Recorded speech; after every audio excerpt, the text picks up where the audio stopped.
Welcome to week 3 of the Friday Night Frenzy. He's Ruben, I'm Rob, and we start our show across the Wabash in Lafayette with a North Central Conference game between McCutcheon and Lafayette Jeff. The Mavericks, coming off a devastating loss to West Lafayette a week ago, still searching for their first win of the season, while the Broncos under new head coach Brian Moore are 2-0 for the first time since 2008. Looking for a third win in a row. A little extra juice tonight at Schumann Stadium. Broncos ready to roll, but in the first quarter, it's the Mavs getting off to a quick start. Aaron Phillips over the middle to Charles Fittersee. The senior wideout puts the Mavs up 7-0. But Lafayette Jeff coming right back. It's Devin Colonis, avoids the rush, throws a beauty to the waiting arms of Daniel Rixey. Rixey puts on the brakes, and that's a walk-in touchdown. Broncos tie it up at 7.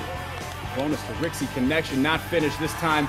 The slant route on fourth down inside the 5-yard line. Perfect execution. Broncos in business, up 14-7. The Mavs known for their bruising running attack, but they can fling it too. Phillips rolls out, fires it to Isaac Onstadt, and how about that catch? Unbelievable effort from the sophomore wideout, dragged down at the 5-yard line. Broncos coach Brian Moore getting on his team for that one. A couple plays later, Phillips has to improvise, avoids the would-be sack, and just throws it up to Grant Dempster. Hits his big tight end. Another great snag for the Mavs. McCutcheon up 24-14 at halftime. And to open up the third quarter, an impressive drive by the Mavs that would seal it. A.J. Andrews punching it up the gut. McCutcheon takes it 38-20. Coach Ken Freihager will join us later in the show for the Coach's Corner. And in LOGANSPORT, Barry's hosting the Harrison Raiders for only the fourth meeting between these two schools. Early on, Harrison marched into the red zone, but an interception by Justin Schrock ends the drive. Now with a possession, LOGANSPORT would move the ball with a pass from Brady Kripe to Justin Schrock me like a hurricane. Thank you, Paul Zink. Gets a first down. Same drive, a shovel pass goes to Austin Muller, and he takes it 60 yards for the first score of the game, giving Logan a 6-0 lead at the end of the first. But Harrison would go on a tear in the second quarter. Dawson Danke, the bruiser, carries the load for the Raiders and gets the call again, this time for a touchdown. One play after an interception, J. Dan Sturgeon throws a 46-yard dime to Adam Sturgeon, and Adam bowls his berries on his way into the end zone. That would be the story in this one. Harrison takes the road victory, 40-13. West Lafayette taking on Western. The Red Devils coming in with 2 huge wins to start the year. Closing minutes of the first half, Red Devils on the move. Matt Marley with a nice grab for the first down. Then it's Spencer Ronchetto with a nice catch in traffic. That's a first down that'll stop the clock. A few plays later, Mikey Kidwell finds Ronchetto again. He steps out of bounds, but gets another first down on the play. Next play, Kidwell to Ronchetto. This is becoming a theme. Another first down. Rinse and repeat. Next, Kidwell to nope. Fakes out our cameraman there and takes it all the way to the 1-yard line. After Red Devil TO, that would set up this. Christian Burns up the middle. Red Devils go up 35-7 at the half. They win this one big, 62-7 is your final. Over at Tipton, the Blue Devils were taking on the Central Catholic Knights. The Knights getting things rolling early. First offensive play of the day, and Jackson Anthrop goes the distance, finds a huge hole and takes it in for the score. CC would miss the extra point on the ensuing kickoff. Check out the hit from junior Ben Metzinger. Corn on the cob and football. That's what Indiana does. Huge hit right there. After a quick 3 and out, CC in the red zone. It's Jackson again, taking it to the end zone, but this one would be called back. The Knights would eventually settle for 3 points. CC with the ball once again, and there he goes. Danny's little brother, 72 yards for the score. The Knights crush the Blue Devils. They win it by a final of 51-0. That does it for the first half of our frenzy. 4 games down, several more to go. Coming up in the second half of the program, we'll make stops in Attica and Michigan Town. And Delphi, Josh Strasser and the Oracle seek their first W of the season against Hoosier Conference foe Twin Lakes. The Friday Night Frenzy continues right after the break. Welcome back to the Frenzy. After losing by just a touchdown on week 1 to Lafayette Jeff, Justin Gardner and the Twin Lakes Indians rebounded in a big way, drubbing Northwestern 45-27. Tonight's foe, the Delphi Oracles, are winless so far, both of their losses coming in lopsided fashion. Delphi will face a brutal schedule in the upcoming weeks, looking for a victory tonight against the Indians. It was the Oracles that came out at halftime looking to mount a comeback against a veteran Twin Lakes team. Early in the second half, Delphi punt picked up by Bryce Bennington, and he zigzags his way back to the Oracle side of the field. Good little pickup there from Bennington. Finally gets drugged down. Later on that drive, Indians QB take it down to the 3-yard line, keep it for a quarterback for Blake Binney, who walks in easily, and that would, at this play, add from a Twin Lakes lead by Bennington.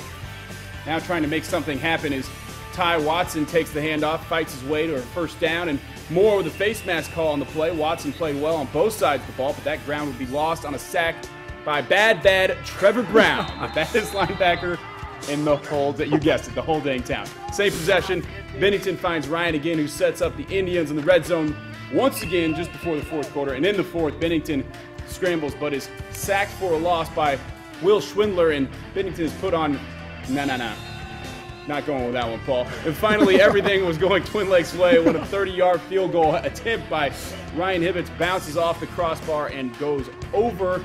Twin Lakes, moral of the story, beats Delphi, another lopsided loss by a final of 50-0.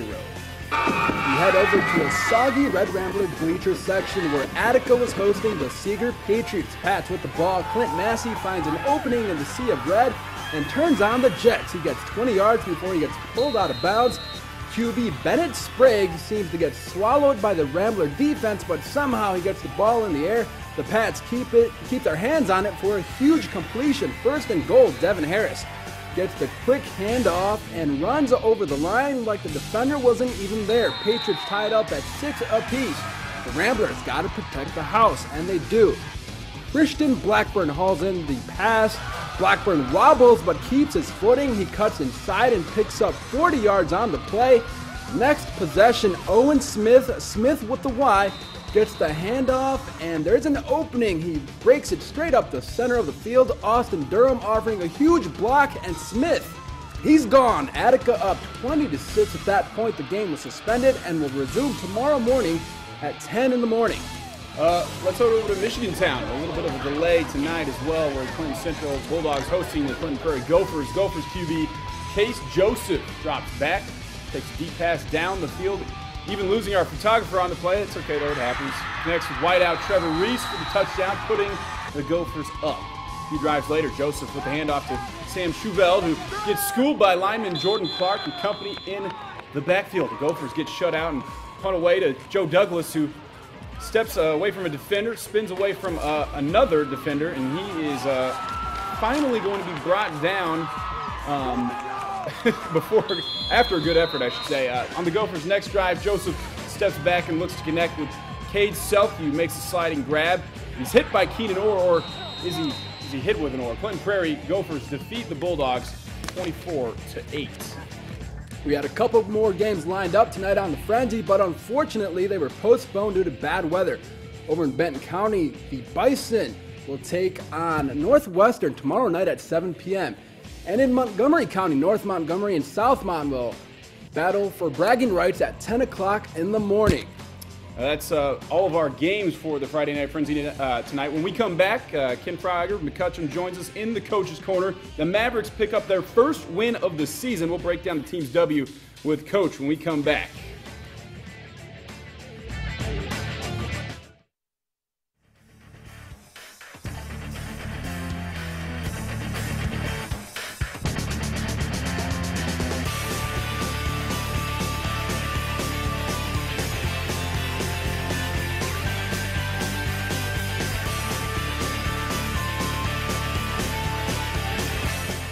Welcome back to the Frenzy. Joining us tonight, McCutcheon head coach Ken Frauheiger. Coach, thanks for being here. 3 straight games to start the season on the road. Probably not the ideal schedule setup, but on your third one, you get a win over Lafayette. Jeff, you have to be pretty pleased with your guys. Really happy with our kids. Played very hard tonight. They've not gotten down at all. I mean, being 0-2, you think they would, but they have not, and we're very pleased with them. What would you say is the key to tonight's win? You know, you guys have been the bruising running team the first couple weeks, and you obviously just still had that some tonight. But it looked like you guys really had a lot of success in the air. Yeah, Aaron's had a great summer. We won 2 7-on-7 tournaments. He's got as skilled athletes on the outside as we've had in a long time. So our passing game is very, very good this year. I'm looking forward next week. Today you knock off an undefeated team. Next Yeah. week you got 3-0 Kokomo. What can you expect in that game? Bruising running game. 260-pound fullback. We've watched film a little bit. It'll be a total switch because we've been to 3 spread teams. Now we'll go to shoe-to-shoe offense with a 265-pound kid coming at you.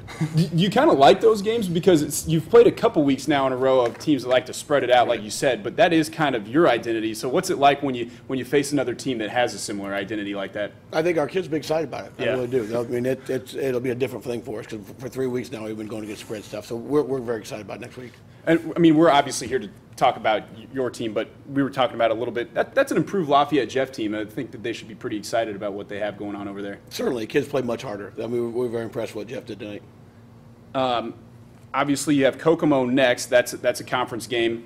But after that, the second half of your schedule has to set up a little nicer with some more home games. You're pretty excited to get back at your place? Yeah, we're very excited about next week. It's an exciting atmosphere. Our band will be there. The bleachers will be full. It'll be a great place to play next week. Let's see here. The back to the game tonight. I'm kind of dancing around these different topics, but Lafayette Jeff looked like they had some success passing on you guys. At times, it looked like you guys were able to defend some passes, but at times they were able to complete some. What's the difference? They've just got some good athletes. We had 3 picks tonight called back that were pass interference or illegal contact. Like I said, they've just gotten better. They've got some good athletes, and the quarterback throws the ball very well. And we'll have a chance to see them again maybe in sectionals, so that's not over. What's the deal with the penalties? Like you said, it wasn't just you guys. It was Lafayette Jeff too, but there was a ton of them tonight.